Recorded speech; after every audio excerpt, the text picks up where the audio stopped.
Hi, നമസ്കാരം. Theatre റിലീസിന് ശേഷം ഇപ്പോൾ ഡയറക്റ്റ്ലി OTT വന്നിട്ടുള്ളൊരു സിനിമയാണ് സിദ്ധാർത്ഥ് റോയ് എന്നുള്ളത്. അപ്പം തിയേറ്റർ റിലീസിന് കാണാൻ സാധിച്ചിരുന്നില്ല. ഇപ്പോൾ ഡയറക്റ്റ്ലി തമിഴിലൂടെയാണ് ഇത് റിലീസ് ചെയ്തിട്ടുള്ളത്. അപ്പോൾ ഈ സിനിമ എങ്ങനെ ഉണ്ടെന്ന് ചോദിച്ചു കഴിഞ്ഞാൽ ഒന്നുമില്ല, പ്രത്യേകിച്ചൊന്നുമില്ല. അതായത് ഒരു റൊമാൻറ്റിക്കൽ ഡ്രാമ മൂവിയാണ്. നിങ്ങളൊരു റൊമാൻറ്റിക്കൽ സിനിമകൾ ഇഷ്ടപ്പെടുന്നവർക്ക് തീർച്ചയായും ട്രൈ ചെയ്യാം ഈ ഒരു സിനിമ. അതുപോലെ തന്നെ സിനിമയിൽ പ്രധാനമായി ശ്രദ്ധ ചെയ്തത് സരോജ് ആയിരുന്നു. ഈ സിനിമയെക്കുറിച്ച് പറയുകയാണെങ്കിൽ വലിയ സംഭവമൊന്നും പറയാനില്ല. ഒരു നായകൻ്റെ ജീവിതം, അതായത് നായകൻ്റെ റിയൽ ലൈഫിൽ സംഭവിക്കുന്ന കുറച്ച് ഇൻസിഡൻറ്റും കാര്യങ്ങളും കാണിച്ചാണ് ഈ സിനിമ മുന്നോട്ട് പോകുന്നത്.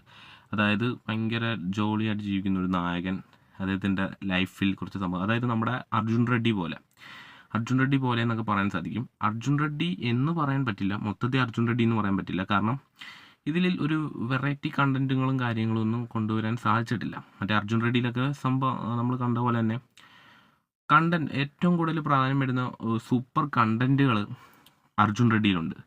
പക്ഷേ ഈ പടത്തിനകത്ത് പ്രത്യേകിച്ച് വലിയ ഒരു കണ്ടന്റും കാര്യങ്ങളും കൊണ്ടുവന്നിട്ടില്ല. പിന്നെയുള്ള കാര്യം, നായകൻ്റെ ആക്ടിംഗ് ആണ്, ചവർ ആക്ടിംഗ് ആണ് കേട്ടോ. ഒരു തരത്തിൽ പോലും നമ്മളിത് പിടിച്ചെടുത്തതില്ല. പിന്നുള്ള കാര്യം, റൊമാൻറ്റിക്കലാണ്, ബമ്പൻ റൊമാൻറ്റിക്കും കണ്ടന്റുകളും കാര്യങ്ങളും ഒക്കെ ഉണ്ട്. ഒരുപാട് രീതിയിൽ ഉള്ള സംഭവങ്ങളൊക്കെ കാണിക്കുന്നുണ്ട്. അതുപോലെ തന്നെ ഒരു ഫാമിലി ഓഡിയൻസിന് ഞാനിത് റിക്വസ്റ്റ് ചെയ്യുന്നില്ല കാണാനായിട്ട്. കാരണം ഫാമിലി ഓഡിയൻസിന് കണ്ടു കഴിഞ്ഞാൽ ചിലപ്പോൾ ദഹിക്കത്തില്ല. കാരണം ഒറ്റയ്ക്കിരുന്ന് കാണുന്നവർക്ക് തീർച്ചയായിട്ടും ഇഷ്ടപ്പെടാമെന്നുള്ളൂ. കാരണം കുട്ടികൾക്കൊന്നും ഇരിക്കാൻ സാധിക്കില്ല. പിന്നെ ഒറ്റവട്ടവും കണ്ടിരിക്കാൻ പറ്റിയ ഒരു സിനിമ, ഒരു റൊമാൻറ്റിക്കൽ ത്രില്ലർ ഇഷ്ടപ്പെടുന്നവർക്ക്, റൊമാൻറ്റിക്കൽ ഡ്രാമ വിഭാഗത്തിലുള്ള സിനിമകൾ ഇഷ്ടപ്പെടുന്നവർക്ക് തീർച്ചയായും കണ്ടിരിക്കാം. എന്തായാലും സിനിമ കണ്ടവരാണെങ്കിൽ നിങ്ങളുടെ അഭിപ്രായങ്ങളൊക്കെ വീഡിയോയുടെ താഴെ ഒന്ന് കമൻറ്റ് ചെയ്യുക. അതുപോലെ അടുത്തൊരു വീഡിയോയുടെ വിശേഷമായി നമുക്ക് വീണ്ടും കാണാം. അതുവരെ ബൈ.